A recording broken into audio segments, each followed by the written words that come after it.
Hello, everyone, and thanks for tuning in. I'm Amanda Ziadeh with WashingtonExec, and today I'm joined by a member of government and industry to discuss the makings and evolution of an AI workforce that is best suited to meet today's government's critical needs. So our panelists today are Angela Koff, Special Advisor to the Chief Digital and Artificial Intelligence Officer, and the Chief of Digital Talent Management under the Office of the Chief Digital and AI Officer in the Office of the Secretary of Defense in the DoD. And we have Joe Rohner, Vice President and Head of AI Adoption, Talent, and Education in Booz Allen's Chief Technology Office. Thank you both so much for joining me today. Thank you. It's great to be here. All right.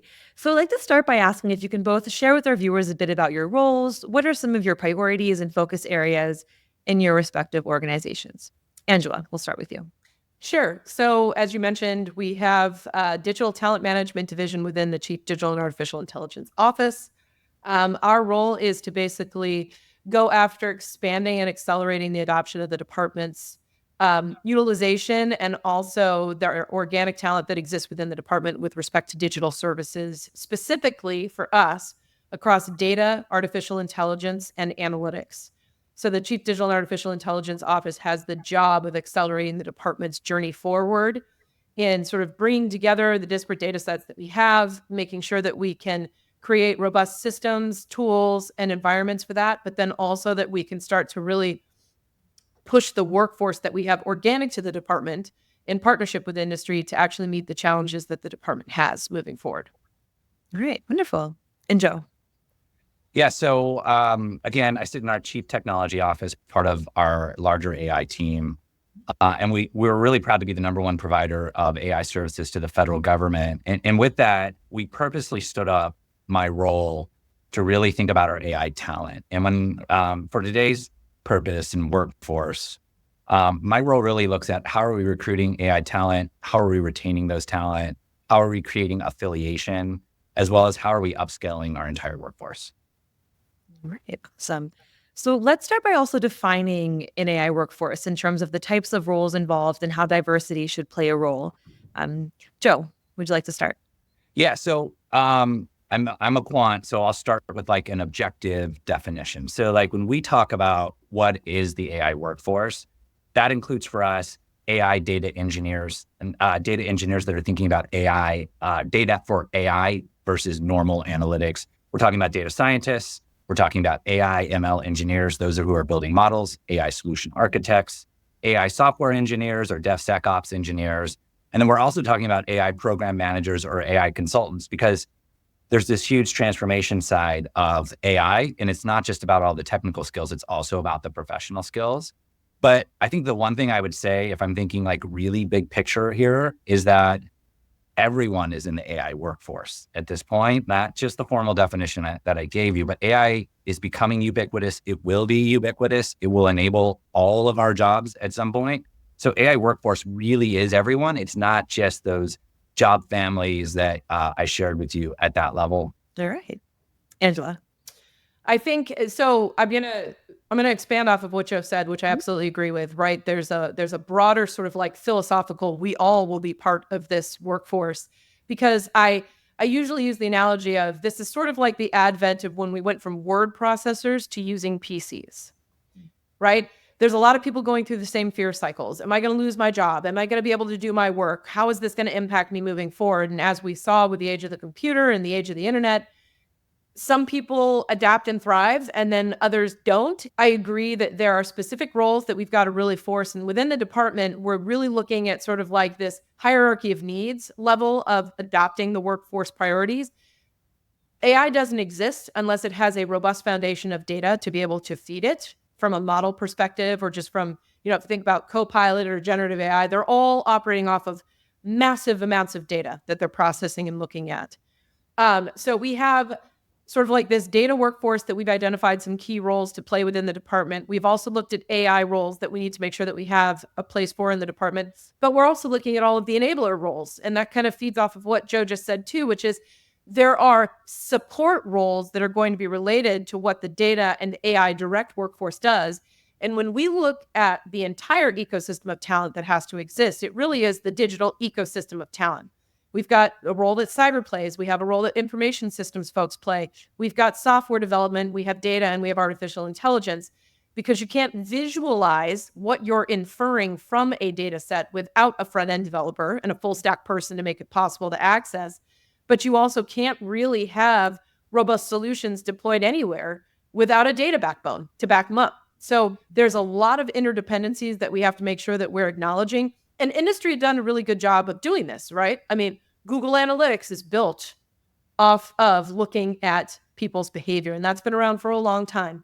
And most robust web services out there, such as Amazon or even CarMax, are all working with these sort of like full scope digital service teams actually producing and maintaining those products to us. So as consumers, we've already had sort of AI-enabled technology sprinkled around us. We just don't know it. Like every time we answer a CAPTCHA, we are labeling data on behalf of the service that promotes the CAPTCHA.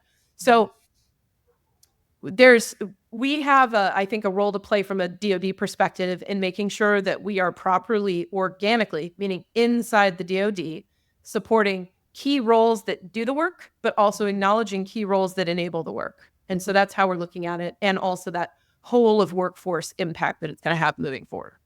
Great. And, as you both mentioned, there are so many different roles involved with the AI workforce, and it's more complex than just having data engineers or data scientists. And the government has been faced with attracting tech talent for a while as they compete with industry. That's no surprise either. But Angela, what does the government, what challenges is the government facing in terms of attracting AI talent, and how are you kind of addressing them using mission and public surface from that aspect? Great question. So really, when it comes down to it, we have an opportunity within the department to actually really highlight the unique mission space that we have to work in. And government roles, especially within DoD, we have compelling mission-based, far broad-reaching and very impactful work that folks can do, especially in the space of data and AI. And so for us, part of our job is to really highlight how folks can get involved in those mission-based activities, what the reach they have is, and then to have that highlighted with what really is a compelling compensation package, but is often used as an excuse for why we can't get talent. So we have already identified that folks are willing to work here from industry without question for what we're able to compensate them for. But part of our job is to also educate the folks that support us. So we talked about enablers in one of the previous positions. Part of our enabler group is the HR community that supports our hiring, right? The recruiters that go out and promote the work that we do and the jobs that we need to fill. But part of our job is to also make sure that they have almost like a cheat sheet, the ability to be able to understand what authorities can be used when we do have a need for particularly compelling but expensive talent. In order for us to really accelerate our adoption and the evolution that the department needs to make to build out these more robust teams and to really get the right level of service provided for a particular component or command, is going to rely upon us being able to bring in sort of like term limited folks who can come in for a period of 2 years, let's say, and then actually help us build out additional human capacity within the department at a rate that meets the need.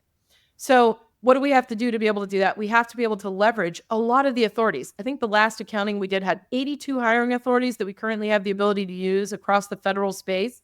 And there's also enhanced pay and other activities that we can do to really put together. I mean, these are not packages that hurt, right? These are packages that are perfectly fine. And because we can couple that with a very unique mission space and compelling work, we actually do have a really attractive option for folks. We just have to do a better job of marketing both the civilian workforce's role within the department, which also, like, the department has committed to the Chief Talent Management Office as part of this sort of enabler support role to get it done. But we have to do better at highlighting and educating to our organizations how they can use the tools that they already have to really get the talent that we need to enhance our work with. And I think we have that unique mission space that is really a compelling offering to folks to take a moment out of industry, come over to us, make it easy for them to get in, get compelling work with us, and then take our problems back out to industry to continue to solve. Mm-hmm. Awesome. Yeah, Joe, what are your thoughts? Yeah. So Booz Allen, first off, we are on the industry side. We are not civilians. We are not enlisted. We're not military, right? But our number one client is the federal government. So we're closely tied to their missions. And I will tell you that when I talk with candidates about coming to work at Booz Allen, I do read with mission at this point.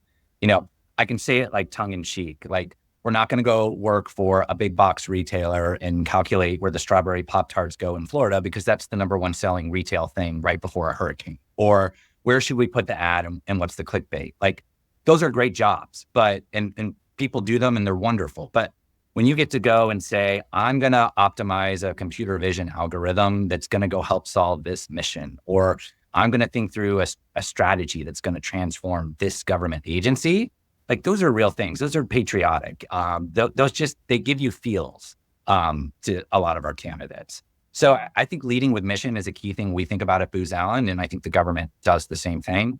When I think about recruiting talent in general, I would also say there's been a shift in the workforce. We saw an interest rate cut the other day. Who knows? Maybe those challenges will come back. But we saw a lot of capital out there in the post-COVID era that were really taking AI workforce and driving these salaries almost up to ridiculous levels. Like we were seeing candidates coming right out of college, and they were getting over $200,000 with hundreds of thousands of dollars in stock. But when the capital markets started to tighten up, we actually saw those offers go away. And then you think about employment with the government or with Booz Allen, where we can give you a good salary. You're going to do good things with the money you get. It's not crazy money, but it's good money. You have a good life. You have a 40 to 45 hour work week in the government. You might have an RDO where you're working 9 days instead of 10 days over. Like there are other benefits that put work-life balance in play here. And so the labor markets are different at this moment, and it's easier to get talent, I think, both in the door for both government and industry. The other thing I'd say is that the education system's catching up. In the late 2010s, we started to see the emergence of degrees in data science and artificial intelligence. That was accelerated in the early 2020s. We're now at 2024. We're like in that 4-year period where the education system is now producing AI-ready staff and workforce to come in, and we're not having to reinvent them or find someone with a STEM degree or a non-STEM degree, but who's quantitatively inclined to be part of this workforce. So I think the recruiting challenges are getting easier, and when we lead with mission, we really attract the right candidates into this part of that ecosystem. I'd like to follow on to that too. I think that, we're also seeing, I think, a shift in education, that Joe brought up. We've got an opportunity now where some of the educational institutions are starting to acknowledge that 4-year degrees are not as applicable in this particular space.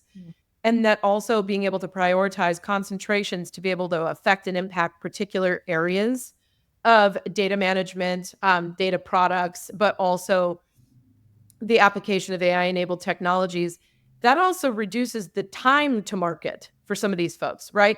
People who have the aptitude and ability to be able to actually affect this space don't necessarily have to go get a 4-year computer science degree, get a concentration that's added on top of that, get a master's in mathematics, because there's a level of equity that's being employed as a result of certain models that have been, think about like generative AI, but also other models that are making it possible for folks to be able to surpass some of that or use those tools to fill in gaps in education that I think are starting to get recognized within the educational ecosystem we currently have. And so that shift is also going to change the lead time for us to be able to get new entrants into the market to do specific roles. And I think that to me is a really compelling shift in trajectory for how we look at this talent and what that talent actually needs to have coming in the door and how we can make sure that we're preparing them as soon as possible to do a massive amount of digital transformation. And another point that I think is good too is, Joe brought up what I like to call a tactical edge, or at the tactical edge example with vision. There's other pieces which are mission related that I think have a lot of work to do within the department in particular. And that is in shifting the department's view upon the cost of time. There is a tremendous amount of digital transformation underway within the department to get after regular business processes that I think both industry professionals who work in environments that are slightly more modern than what we have to work with respect to day-to-day activities, can really help the department catapult forward in its adoption of new modern tooling to do things like human management, workforce management, and automated processes that we have a lot of work to do in. And there's a lot of folks out there that I think would help us, that we're more open to saying, hey, come get this done for us. Come help us accelerate it. And we have a unique opportunity to really leverage those folks too. Yeah, I mean, as you both mentioned, there are so many opportunities in this space that I also think previously weren't known to people who are interested in doing this kind of work. But the more conversations you have around about it, and the more visible you make those opportunities, the attraction to this work with the mission attached can hopefully draw in more of those candidates. So, very, very good points. And Angela, as you were kind of alluding to, AI is evolving, so fast. And I understand there are industry and government policies and systems in place that perhaps haven't yet caught up with the pace of technological evolution. For example, outdated job classifications can also affect government and industry's ability to accurately describe and recruit the AI talent it needs. So what needs to be done to work through those challenges to kind of build the type of AI workforce that you both defined earlier and have been talking about in our discussion? I'll get tactical with a couple examples here on how maybe the industry side hasn't caught up, and Angela, I'll let Angela talk to like the government side, although some of these things are highly correlated. So like, for example, the way that Booz Allen supports the government is primarily through like a contract vehicle. And when we think about the contracting process, some of these vehicles are mostly multi-year vehicles. I would say on average, they're 5 years. Sometimes they're 10 years. Sometimes they're less of duration. So if I'm on a contract today in 2025, it was written in 2020, most likely. And actually, it was probably written in 2018 because there's 18 to 24 months lead time before a contract actually goes into play. So labor categories are how the government asks industry to bid our labor. Most of the time, those LCATs, they might say computer scientist, they might say IT professional, they might say domain subject matter expert, and it says technology in the description. They don't actually classify these individuals as AI. And it's just because we're on a multi-year contract that hasn't caught up. So like one of the things we have to think about is how do we get the solicitation process caught up to ask for the labor the way that we're actually consuming it today. I mean, analogous to that is that internal to Booz Allen, I help manage what are our AI job families, or think of it as our job taxonomy. We've made several updates and we do it on an annual basis, but I just recently added 4 new AI job families after doing a full workforce review to see like, are our people affiliating? Are they identifying with these populations? So for example, data scientist was our catch-all for a lot of our AI workforce, but we have people doing responsible AI, ethical AI, AI consulting, change management. And so we introduced AI consultant because data scientist wasn't how they affiliated. So like within Booz Allen, we are catching up ourselves because things are moving so fast. And I guess the last thing I'd say before I throw it over to Angela is that like maybe kind of going back to the contracts, and that was with LCATs, I think there's an interesting area here for government and industry to come together and think differently about how AI is purchased. The government primarily purchases AI when we talk about staff, maybe not solutions. And they primarily purchase it through hours or what's known as level of effort at this point. But there's this conversation that's evolving that I think is really going to come into play around outcome-based contracting, where AI, I think, will have a major role. And we can look at that and go, hey, like instead of buying 3 AI specialists, I want to buy a certain level of accuracy and industry. You go figure out how to do it, and I'm going to pay this price for it, versus buying heads in for hours or what's affectionately known as butts and seats. Like, I think that we need to start thinking differently between industry and government on like, how do we think differently? Because as a taxpayer, I also would love us to get more efficient in general, because yes, I'm on the industry side, but I'm also paying taxes at this point. So where we can get more efficient would be great. Yeah, I think to kind of, a lot of the points that Joe brought up are really good. We have a mapping and demand signal issue, meaning we don't have a congruent way upon which we even talk about this talent, nor how we label the talent. So how do we make sure that we understand what the true demand signal is for this talent, both across our organic supply within the department, but also how that is accelerated and augmented by our contract support? So, he brought up labor categories, for example.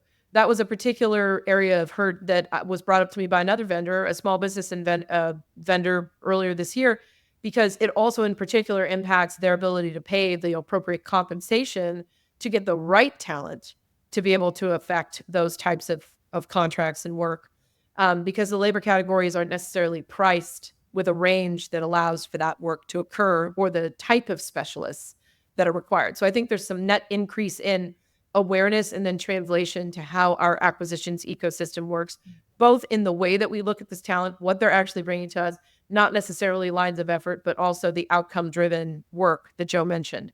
The other piece of this is within the department and also from a larger federal government perspective, we also have OPM that is essentially responsible for what we call occupational series across the civilian workforce. But the occupational series, similar to what Joe mentioned about data science being like a catch-all, has these large buckets that they throw folks into from an occupational series perspective, but we don't actually have a level of fidelity related to what those folks can actually do.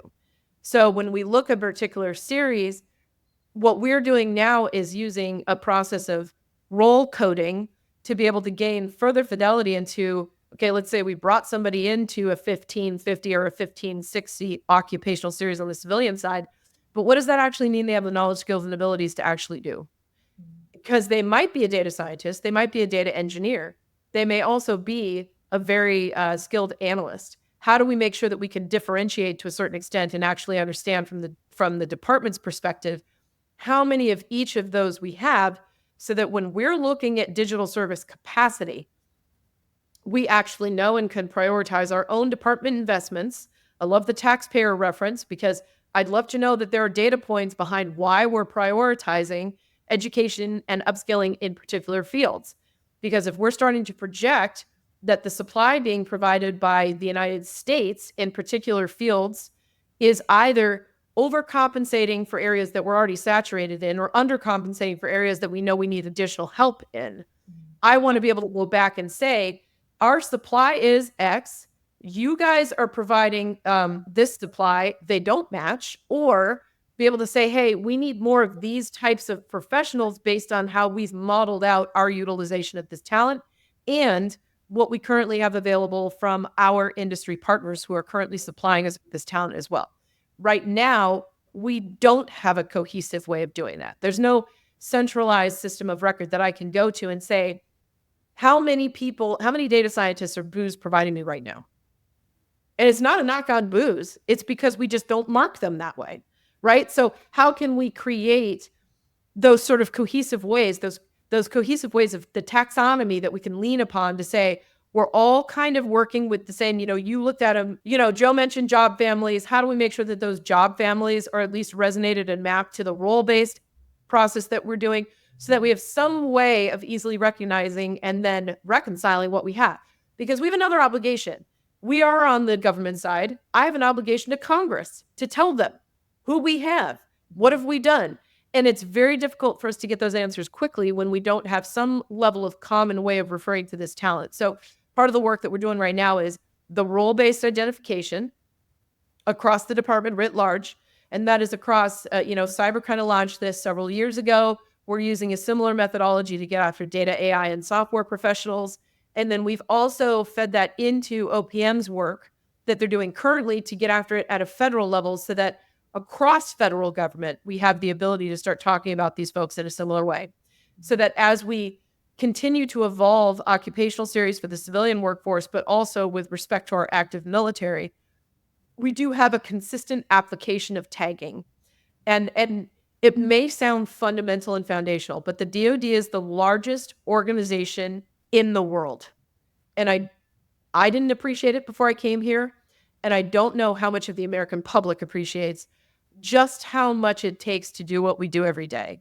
And so that creates pressures on systems of record. It creates pressures on data and, data correlation, because everybody has their way of tracking their people. So the more we can do to normalize that, going back to the foundations of data, feeding into analysis, which feed into any AI that we adopt, the more we can do to normalize that, the better, because then we're able to respond and promote and react faster. Hey, Amanda, if I can, and I meant to do this in the first part here, but Angela said something brilliant. I'm going to give her credit for that here, that I've heard our chief people officer talk about, and get some thought pieces out there on it. But when we talk about LCATs, the other restriction that I think we need to think differently, and Angela alluded to it, was we call it the paper ceiling. When we create these LCATs for these staff, we immediately assume they need a bachelor's degree or a master's degree at this point. And as industry, I get handcuffed when that is in a solicitation. Now, AI is a very technical field. Some of those roles definitely require them, and not all of them. So we're limiting our ability and our talent pool and the potential of the workforce when we just automatically assume that a degree needs to be there. Some of these roles definitely need it, but like we need to challenge some of those assumptions as well as we try to address some of the shortages and how do we serve these missions. I'd like to actually, I think that's a great point that Joe's making too. That's what I was also referring to when I said, hey, we're starting to get the educational institutions getting behind these more concentrated pathways that don't require degrees.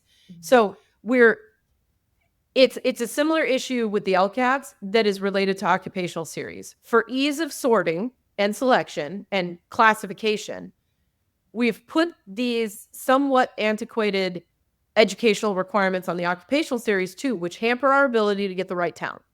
And so we absolutely are challenging some of those assumptions right now. And there is absolutely a commitment that we have to not making the educational requirements devoid of the knowledge, skills, and abilities are not related. Because this, examples of this exist already and have for many years related to those very concentrated coding boot camps. The ability to put somebody into like a 9-month intensive program to learn how to code and build websites. Those folks don't leave with a computer science degree. What they leave with is a practical application of particular knowledge, skills, and abilities to produce an end product. And there are some employers who would say that the quality that comes out of that particular program exceeds the bachelor programs in many cases, because the other thing those folks are equipped to do is to hit the ground running when they come in, because they've had to apply it. They've had to build something. They've had to actually exercise and use those skills. Part of what we've looked at is in our process of identification, for example, across the department, how are we going to rapidly assess folks' aptitude and ability at a rate that then allows us to not just qualify because we've certified or because they have education in X, but to actually validate that what they claim and say they're capable of doing actually meets the standard of what we'd like to see. And I think switching to a mentality where we say, hey, you don't, like, let's take data science, for example.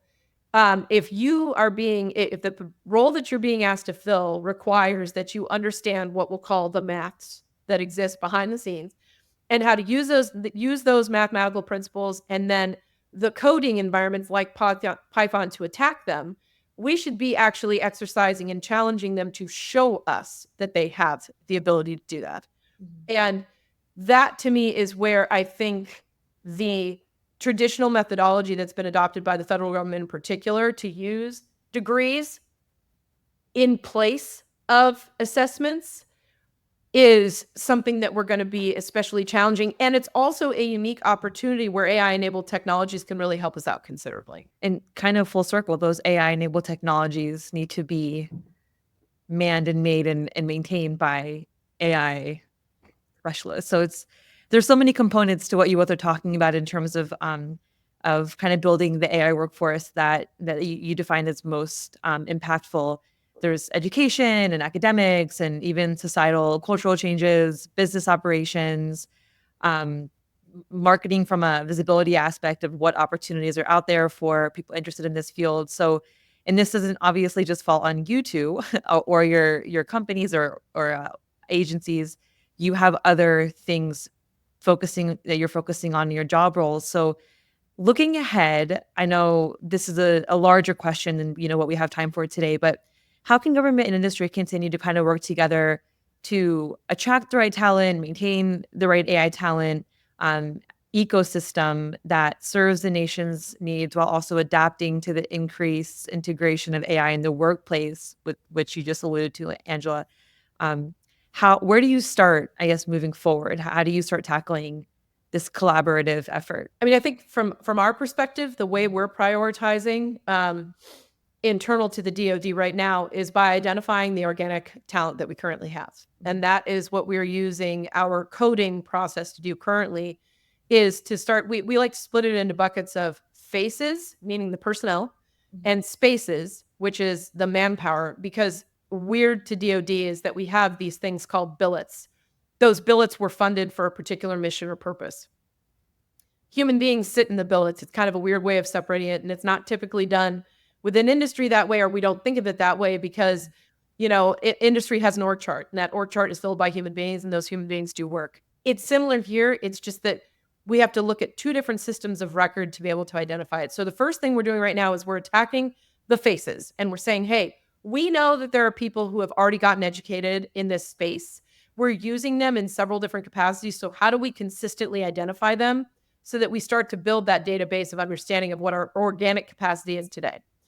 That then helps us inform what we should be prioritizing from industry with respect to how we can augment that work and that talent, but also what we need to start proactively managing from a workforce supply perspective. How can we, the DoD has a massive ecosystem to work with, right? We have an ecosystem with the defense industrial base, but we also have an ecosystem of education. And our educational ecosystem should be driving the right supply of talent, and it's up to us to inform them of where the gaps in that educational pathway are. We've also taken another piece, which is prioritizing both at the executive level and foundational levels, going back to Joe's comment about how everybody is the AI workforce. At an executive level, we have been running a series called Leading Data and AI-Enabled Organizations, which is meant to target getting our current and future leaders savvy in the space of data and AI so that they understand what's on the forefront, but they also understand the realities. You brought up, Amanda, right? There's a whole ecosystem that maintains AI once you adopt it. Any automated workflow, any software, right? And the example I like to give is, I'm not going to Ron Paul peel this, you can't set it and forget it. Anytime you adopt an AI-enabled technology, you now also adopt the responsibility for assuring that it works, for assuring that it's actually creating the outcomes that you were expecting, and for regularly testing and evaluating that those outcomes are still meeting the standard that you originally set in place. So getting the executive level of the department to understand what reality is now versus what the opportunities are in the future, and also the foundational elements that are required to make it possible, is part of our job. And then also getting the workforce writ large literate in the space of data, AI, and digital transformation. So we've really kind of targeted initially those focus areas to make sure that our current and future leaders can continue to thrive and start to invest in the workforce necessary, but also that folks get more comfortable with the idea of the change that's coming. Because this isn't fear. I used to work on a compact word processor early in college because that was the only thing I had. Or actually, no, earlier than that was high school. But then I remember the first time we got our Gateway 2000 PC 256K modem that would not even function now. But I remember when we did that, and then CompuServe, which was the first chat environment, and how amazing it was to have all of this stuff at our fingertips. This is really what we're looking at in my mind when I look at things like the power of something like a Copilot being installed on my computer to be able to help me organize my thoughts, or the use of ChatGPT to be able to save myself time in putting together what would otherwise be a mundane task or capture of information that's commonplace. I think it's really about enhancing the existing workforce's access to speed and efficiency that I'd love for people to be focusing on, and not so much on how it's going to replace humans, because we don't see that as one of the major concerns that we have right now. I guess let me double down on a couple of things I heard there, and then maybe add to the conversation. So I think similar to what I heard Angela said, Booz Allen's taken a similar approach. So we have what's called our AI ready training curriculum, and it starts with AI literacy, and then it moves its way into specialized AI skills for our AI consultants or engineers. So we are trying to adopt and adapt our entire workforce to this. And the whole idea is that with AI being ubiquitous, people need to know they're in an AI conversation or there's an opportunity for AI. They don't need to know what algorithm to choose or how to do it. but they need to go, wait a minute, there's something here and I know who to call so that we can address it at this point. So it's really about AI awareness at this point. So that's the upskilling side. We know when we talk about this ecosystem, and I'm going to give credit to Angela because I heard her say this the other day, like the ecosystem is industry and it's government. And so because we're all serving the same mission, we're going to have people moving from industry to government, from government to industry. I have a woman who I just told me she got a job at OMB as an AI policy, and it is her dream job. And she is now moving from industry over to government. And who knows, 5 to 10 years, maybe she's back at this point. But the important part is we kept them in the ecosystem. They have the credentials, they have the mission context. We are all going after the same thing. And so I think that was something I heard from Angela the other day. It's super powerful on ecosystem.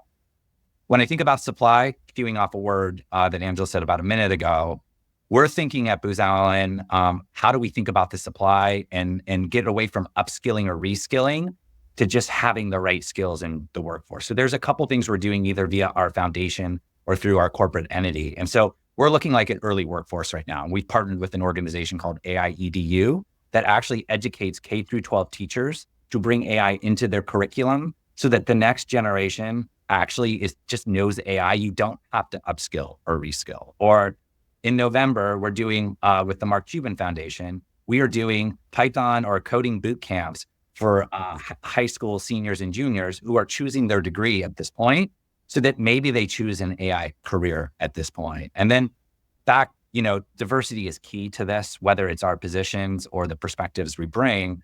Like we're heavily invested in a variety of efforts. And a key example there is like we work with Bowie State, historically an HBCU at this point. And like we go in and we help mentor their AI projects in their capstone specifically, because all of these things are going specifically to help bring the diversity in. Let me finish the thought there. But all of this, we've already had a digital divide. This digital gap already exists.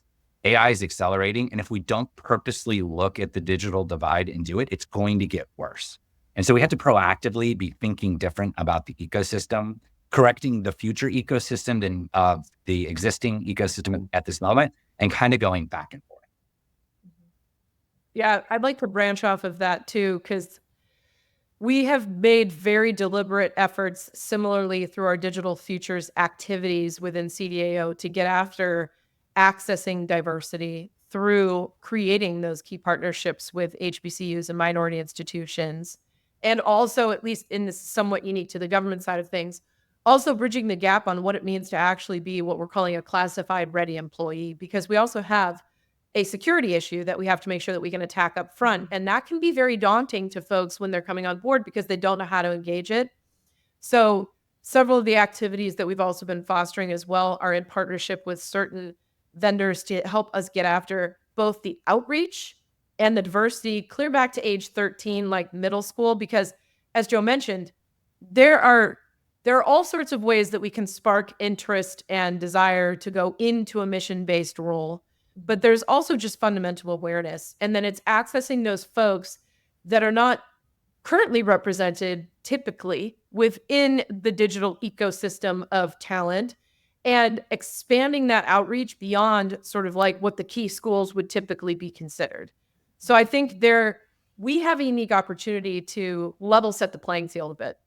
And I'm glad for one to hear that Booz has a similar approach, because increasing that diversity in thought is going to be particularly key, especially to the care and feeding of models as adopted, but also, with respect to just expanding the playing field for folks and getting access is huge. And we're already seeing some shift in thought, and there's a lot of emphasis on maintaining outreach and using this as an opportunity to jump into other underserved populations that otherwise haven't had an opportunity to play, and giving them an opportunity to thrive. And we've already seen dividends coming from that work. Yeah, Joe, I love what you mentioned about kind of training those K through 12 teachers as well, because as we talk about all the components that have to go into building the AI workforce today, it'll become the norm at some point, and then the next generation coming in, it'll just be the way it is. So it really does start, like you mentioned, from that very first, educational opportunity, and kind of raising up that workforce to to meet where we're at, especially since technology will not slow down, and I'm sure there will be something else in 5-10 years that we'll have to catch up to as well in terms of talent in that place. So I know that we could talk about this for so much longer, but thank you both so much for joining me today, for having this conversation and talking about all the complexities that go into building this AI workforce of today and for tomorrow. I appreciate it. Thank you so much. Great conversation.